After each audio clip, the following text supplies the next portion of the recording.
Olá, bem-vinda, bem-vindo ao Elas Pautam. Vamos conversar nesta edição sobre os desafios das mulheres indígenas. Elas denunciam que estão sendo vítimas de dupla discriminação, a étnica e a de gênero. Nas invasões de terras e territórios indígenas, as primeiras que sofrem diretamente são as mulheres, porque muitas vezes são elas as responsáveis pelo cuidado da terra, pelos recursos naturais e o acesso direto à água e ao solo. E a segunda Marcha Nacional de Mulheres Indígenas foi dedicada a essas denúncias dos assassinatos, principalmente com as invasões de garimpeiros. Nós vamos abordar esse tema nesta edição com a deputada Joênia Wapichana, do Rede de Roraima, e a deputada professora Rosa Neide, do PT do Mato Grosso. Bem-vindas, deputadas. Muito obrigada por atender o nosso convite para participar aqui da TV Câmara. Eu gostaria de começar com a deputada Joênia, a primeira mulher indígena eleita como deputada federal. Eu queria que a senhora avaliasse que esse ano é a primeira vez que o Atlas da Violência fez um recorte sobre a violência contra os indígenas, que mostrou que houve um aumento do número de assassinatos, ao contrário do que houve nos últimos 10 anos na população em geral, que houve uma redução desses assassinatos. A que a senhora atribui esses números? Primeiramente, cumprimentar aqui a TV Câmara por pautar essa questão da violência contra as mulheres indígenas e também dar um enfoque à marcha. Cumprimentar minha colega aqui, Rosa Neide, e dizer que sim, realmente houve um aumento significativo esses últimos anos, face ao aumento também das invasões das terras indígenas, seja ele pelo garimpo ilegal, mas também por uma desproteção, uma falta de investimento de uma política de fiscalização mais permanente, eficiente, que possa até mesmo trazer nos próprios orçamentos do próprio Estado brasileiro essa condição para que os órgãos realmente funcionem. Esses últimos anos, tanto o IBAMA, ICMBio, o FUNAI, que são órgãos que lidam pela proteção tanto das terras indígenas, mas também dos recursos naturais, eles estão totalmente desmantelados no sentido de prover essa fiscalização. A gente vê também o aumento de número de ataques aos povos indígenas, esse lado da violência, justamente por falta dessa política de proteção mais eficiente. As mulheres são as primeiras que sofrem o impacto. A gente vê ali o abuso em relação às mulheres ali na terra indígena Yanomami, constantemente, que são alvo, não só mulheres, mas agora crianças, cada vez mais aumentando o número de crianças mortas em decorrência das consequências do garimpo. Nós vemos também essa questão de jovens, de suicídios e também de assassinato de defensores da floresta. A gente deveria ver que pelo contrário de haver um investimento para quem protege a Amazônia, a floresta, as terras indígenas, mas o que realmente traz essa abordagem dentro do Atlas da Violência é a realidade que os povos indígenas estão vivendo. Merece sim uma política de proteção mais séria, a gente precisa dar uma resposta à altura desses dados. As terras indígenas ainda existe pendência de regulamentação, de regularização em termos da demarcação das terras indígenas, e também não é só demarcar e homologar, precisa proteger e dar realmente autonomia, tal como a nossa lei maior ela determina, proteger e fazer respeitar. Agora, deputada Rosa Neide, eu gostaria que a senhora comentasse sobre um projeto que a senhora relatou, o projeto que é de autoria da deputada Joênia, que transforma o Dia do Índio em Dia de Resistência, Dia Nacional de Resistência dos Povos Indígenas. Realmente é um momento de se mudar o enfoque que está sendo dado para olhar para o indígena? Regina, companheira Joênia, como você já afirmou, a nossa primeira mulher indígena aqui na Câmara, muita honra de estar aqui. Dizer que esse projeto de lei foi um projeto de lei que trouxe esse conceito para ser discutido aqui na Câmara. É da autoria da deputada Joênia e eu, de forma muito honrada, fiz o relato. Então a gente aprendeu durante toda uma vida que Cabral equivocadamente achou que estava chegando nas Índias e chamou os povos que ele aqui visualizou como de índios e índias, e assim a gente continuou. Então, neste momento da nossa história de povo brasileiro, a gente começa a perceber que você tem que dar outro caminho. E o dia 19 de abril, que todo mundo sempre chamou Dia do Índio, agora Dia da Resistência, porque é o dia de luta, é o dia de chamar atenção. Eu sempre digo que os 365 dias do ano são dias em que os povos indígenas lutam por seus direitos. Mas é muito importante ter um dia específico, porque aquele dia todo mundo faz o foco, todo mundo volta os olhos. Como é que está a problemática indígena no Brasil? Como é que está a relação de direitos e o cumprimento desses direitos a partir de quem governa, a partir dos órgãos que tem que proteger os povos indígenas? Então, eu acho que é um marco conceitual, que é muito importante a gente olhar, que precisa fazer resistência, precisa ter luta para que os direitos sejam garantidos. Então, acho que é um projeto que fizemos na parceria e que foi muito importante para esse momento histórico do Brasil. E para a gente ilustrar essa conversa, eu gostaria de que vocês assistissem junto um depoimento da secretária do Movimento de Mulheres do Conselho Indígena de Roraima, é a Maria Bethânia Mota de Jesus, do povo indígena Macuxi. Ela vai falar um pouco sobre as ameaças, direitos e desafios dos povos indígenas. Desafios que a gente vem enfrentando, digo como mulher, é de fato realmente as ameaças e os retrocessos que a gente está tendo com nossos direitos. De fato também a situação da ameaça dentro dos nossos territórios. Sempre falo que a nossa mãe terra é sagrada e por ela vamos sim defender, derramar sangue se possível, mas também trazer um olhar que a gente já tem em nossos territórios conquistados. Queremos realmente trazer essa importância de que nós, povos indígenas, cuidamos da nossa mãe terra não só para nós, mas para o mundo, para toda a cidadania. Trago fortemente as grandes ameaças que a gente vem enfrentando todos os dias. A mineração, a hidrelétrica, o garimpo ilegal, invasões hoje que está tendo dentro dos nossos territórios.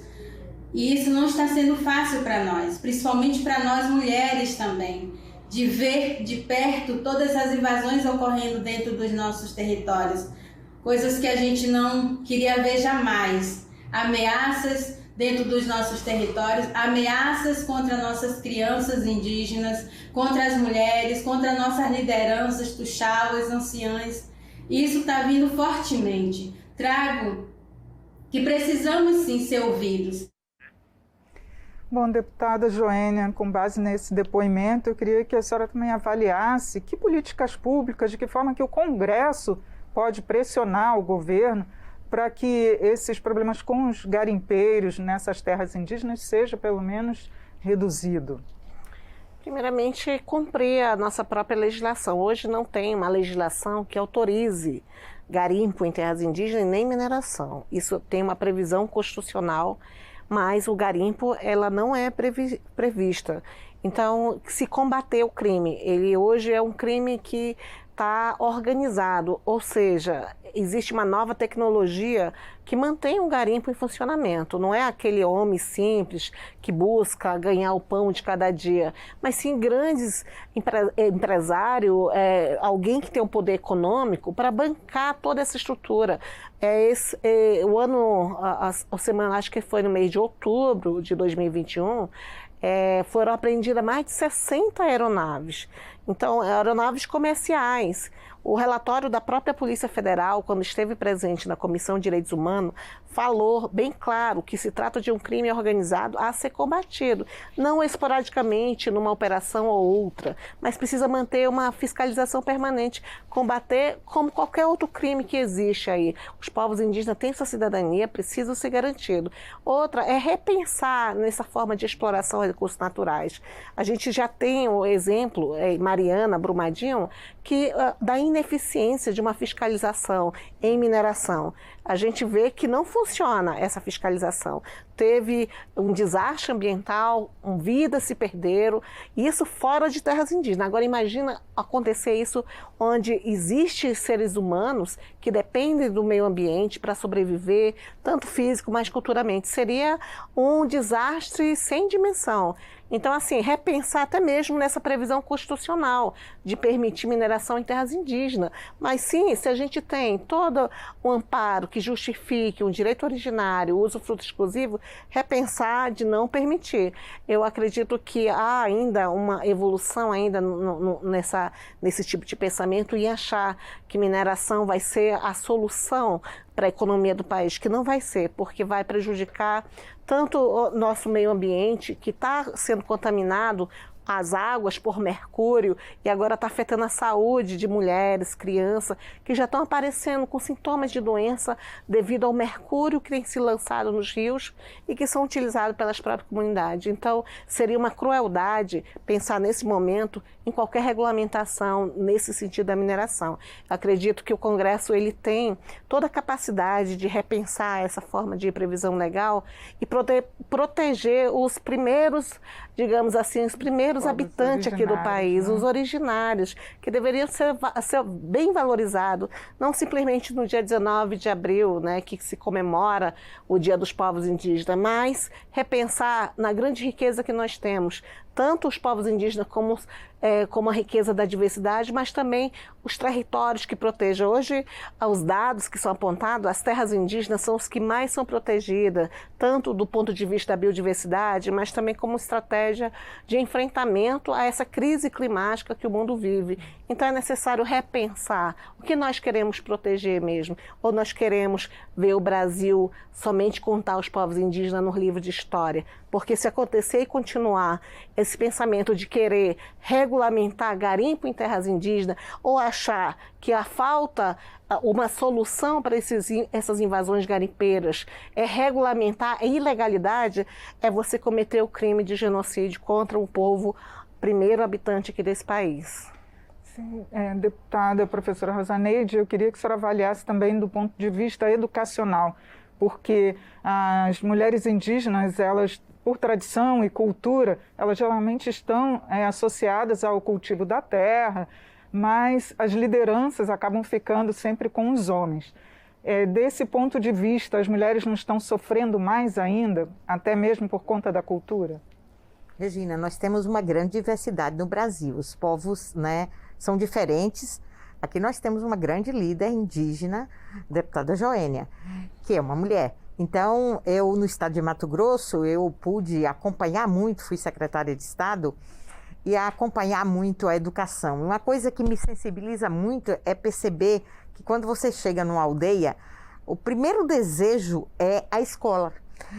Joênia deve passar por isso, né? O cacique, as mulheres, eles querem uma boa escola para os seus filhos. E às vezes quem vive em cidades não tem ideia, né? Essa questão, o modelo feminino, a mulher, a terra, a ancestralidade, tem uma conjunção muito forte. E aí educar os filhos, os indígenas brasileiros percebem muito bem que eles têm que ter um olhar local, eles têm que preservar a cultura local, mas que eles podem viver globalmente com todo o conhecimento tecnológico, científico que o mundo tem. Agora, a grande maioria deles querem viver ao seu modo, com o seu povo, preservando a sua cultura.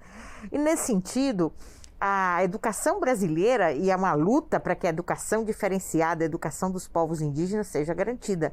Então, o Ministério da Educação, que no passado já fez conferências indígenas, já discutiu com as representações indígenas qual o melhor caminho para a sua educação, que também não é igual, cada povo é diferente, tem que discutir com os povos e perceber o que é melhor para eles, e é uma exigência deles. Eu antes não tinha essa noção de que quando eu fosse chegar lá, a primeira política é falar da saúde e da educação.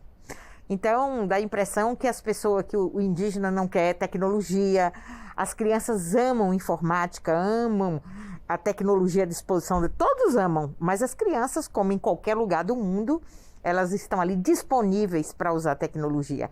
Então eu vejo que o Brasil também peca muito neste aspecto. Qual é a educação necessária para cada povo indígena? Então eles têm que ter direito, seu conselho de educação, que eles formulam nos estados, para dizer qual é a educação necessária. E eles querem educação, eles querem escola, eles querem conhecer a língua portuguesa, mas também ser alfabetizado na sua língua materna, quer continuar falando a sua língua e falar muito bem português, inglês, né? Nós temos lá no estado muitas índias e indígenas, os indígenas de uma forma geral, com mestrado, com doutorado, que vão para fora do país, que representam o Brasil muito bem, e às vezes o próprio país não enxerga isso e não dá visibilidade, né? A inteligência e a capacidade dos povos indígenas, eu acho que fica meio recluso, é como se as autoridades dissessem, não quero que ele se pronuncie. E a mulher, como mãe, como genitora, como protetora, que ela é protetora da terra e da maternidade, da aldeia. Então, ela pede sempre educação para os filhos. Deputada Joênia, e como estão as lideranças femininas nas aldeias? Porque agora já é possível ver alguma cacique, mulher indígena também, mas algumas tribos elas ainda são receosas, né? Como está sendo isso? Tem crescido a participação feminina também na cultura indígena? Nas lideranças da cultura indígena? Sim, com certeza. Tem muita... A gente chama em Roraima, Tuxaua, que geralmente por sul aí do Brasil chama cacique. Mas existe uma diversidade. Quem representa a comunidade para fora da comunidade e realmente tem crescido, aumentado esse número de mulheres. E, inclusive na política, né, depois que eu fui eleita deputada federal, muitas mulheres se candidataram e nós temos tuxauas, coordenadoras, muitas professoras indígenas, pessoas que são da área de saúde também, muitas alunas. A juventude também aumentou em termos de participação de jovens indígenas.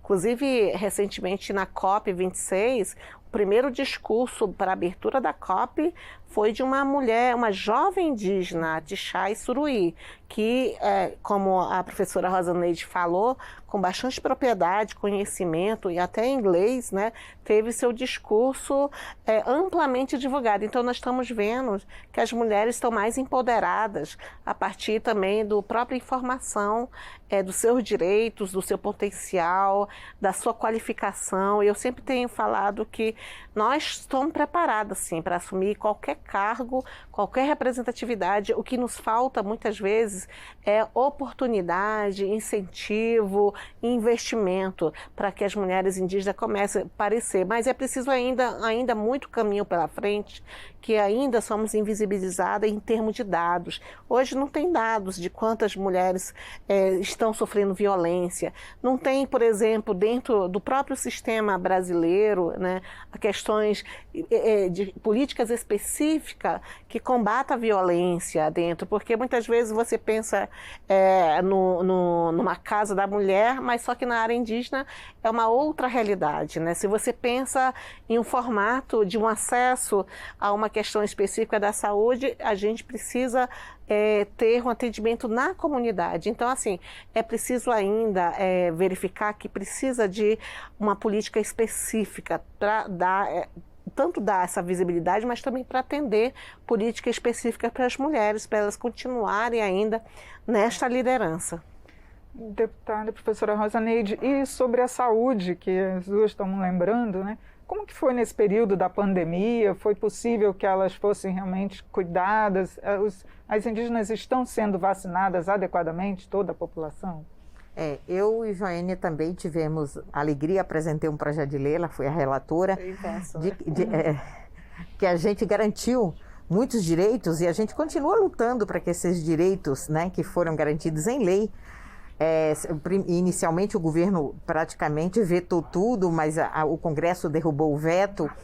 E a questão das cestas básicas para alimentação, a questão de todos os equipamentos para garantir barreira sanitária, as vacinas em primeiro lugar para os aldeados, nós queríamos para todos, mas foi colocado para os aldeados. E os indígenas foram os primeiros vacinados no Brasil, junto com os quilombolas, né? Porque são vulneráveis, eles vivem de forma mais reclusa.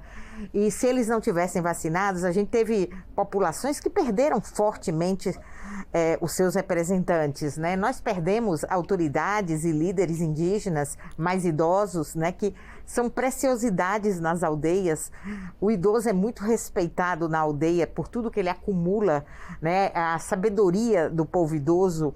E uma coisa que me chama muita atenção, Joênia, o respeito das crianças pelos idosos, né? Diferente da comunidade branca, onde a gente perdeu muito essa relação. Então, a gente perdeu muitos idosos durante a pandemia, mas pudemos ver a luta, as mulheres fazendo resistência, cuidando dos seus filhos. Aí a luta também que foi feita aqui no parlamento, Joênia foi uma grande guerreira, organizou e liderou todo o nosso grupo que trabalha junto na defesa dos povos indígenas para que não houvesse a chegada do branco na aldeia naquele momento, não houvesse a transmissão. Mas lá no Mato Grosso, por exemplo, o maior povo é o povo Chavante, e nós tivemos cidades que nós tivemos algum momento que todo o hospital estava lotado com indígenas, houve muitas perdas, mas houve também a contribuição dos próprios indígenas que lutaram muito, e quando chegou a vacina, houve logo a contenção da continuidade das mortes. Então, mulheres também costurando, fazendo máscaras, se organizando, né? Os institutos federais no Brasil inteiro se organizou para ajudar com álcool em gel. E a mobilização das aldeias foi muito forte. Os indígenas, mais do que os brancos, tinham clareza de que era uma doença perigosa, que matava, e quem tinha mais fragilidade eram os primeiros atingidos. Eles não se negaram a tomar vacina. Então a gente viu assim uma situação ou outra negativa, mas a maioria dos casos foi com muita força, muita determinação para o controle da pandemia. E foi muito mais eles, as lideranças dele, do que o apoio do governo, que a gente viu que falhou muito nesta relação. A senhora acha que eles foram, então, protagonistas nesse combate à pandemia entre os povos? Em algumas regiões, sim, mas teve muita vulnerabilidade também, que inclusive, como coordenadora da Frente Parlamentar Mista em Defesa dos Direitos dos Povos Indígenas, eu pude receber uma série de denúncias que foram encaminhadas à CPI no Senado, e relatos bastante tristes por falta de remédio, porque a questão da saúde indígena, ela é muito na fase básica, primária, né, atenção básica, que justamente está preparado. Nós temos o agente indígena de saúde, inclusive eu estou com um PL desde o comecinho do mandato para tentar regulamentar, porque esses foram que são esses que atendem, né, primeiramente dentro da comunidade, os agentes indígenas de saúde. E muito se esperou por parte desses atendimentos. Só que quando chega na fase mais extrema do Covid, né, precisa de uma estrutura que vai para médio e alta complexidade, que é a UTI, né, que é aquele sistema. Então, muitas aldeias são muito longe. Por exemplo, na Amazônia, né, da onde eu venho, você tem que ter disponível horas de voo, você tem que ter disponível o sistema fluvial, são muito longe dos centros. Geralmente quem tem hospital, UTI, são as capitais, até mesmo as cidades rurais, estavam pouco preparadas. Então, assim, por mais que sejam protagonistas nesse atendimento básico, ainda faltou muito. Então, teve questões polêmicas, por exemplo, no meu estado de Roraima, onde se distribuiu o kit Covid, cloroquina, que hoje está sendo investigado. Teve caso de garimpeiros, por exemplo, lá na área Yanomami. O primeiro Yanomami que faleceu, né? Era uma rota de passagem de garimpeiros, né? Então, teve relatos de garimpeiro trocando vacina, acho que medicamento ou alguma coisa assim por ouro. Então, assim, são questões que eu recebi e encaminhei às autoridades. Então, assim, por mais que os indígenas se esforcem, né, existe também uma ação contra. E eu tive essa oportunidade de relatar porque eu vi que ainda estão fragilizados, mesmo com essa força, esse guarda, por exemplo, as barreiras de contingência, né? Foi necessário as organizações indígenas buscarem ajuda no Supremo Tribunal Federal para que o governo pudessem manter esse isolamento que as comunidades queriam. O isolamento também se faz nessa proteção contra as invasões.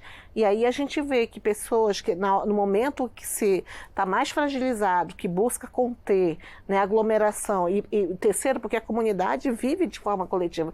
É diferente dos brancos, diferente dos não índios, que tem cada um seu quarto. Lá geralmente tem uma maloca, assim, em coletivo, e muitos desses. Algumas comunidades têm suas casas, mas geralmente, assim, precisava de uma política diferenciada. E a gente ainda até hoje, por exemplo, está combatendo as fake news, porque na comunidade de muitas não tinham internet, isso que a professora Rosaneide fala, né? Que a gente tentou colocar no PL 400, no PL 1142, que hoje é lei, a 13.021, que foi aprovada por unanimidade, mas teve alguns pontos vetados, como água potável, como acesso à internet, justamente era para combater essas fake news, que muita gente aplicou, dizendo que se tomasse vacina ia virar jacaré, ou 6 meses de vida dariam.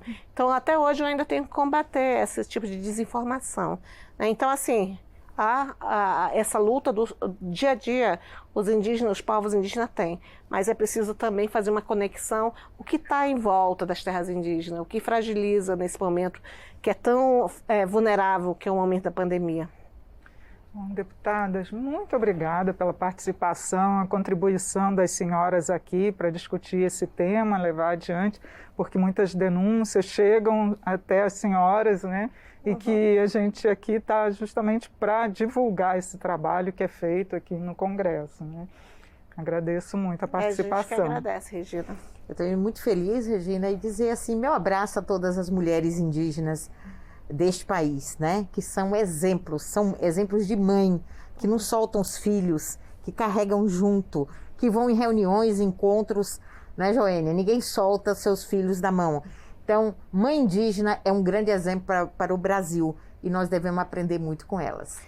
Eu só queria agradecer porque dar essa visibilidade para a luta das mulheres indígenas é também levar a voz dos povos indígenas, né? Poder também mostrar que nós não somos melhores nem piores. Nós temos apenas essa diferença cultural. E as mulheres indígenas, elas carregam, como a professora Rosaneide fala, o olhar da mulher é o olhar de mãe, da mãe terra, da mãe que vê todos os filhos por igual, né? Que muitas vezes deixa de comer para poder dar para o filho. Então, essa é a visão da coletividade e da solidariedade, mas que também é guerreira, aquela que luta para manter uma água, manter uma floresta em pé.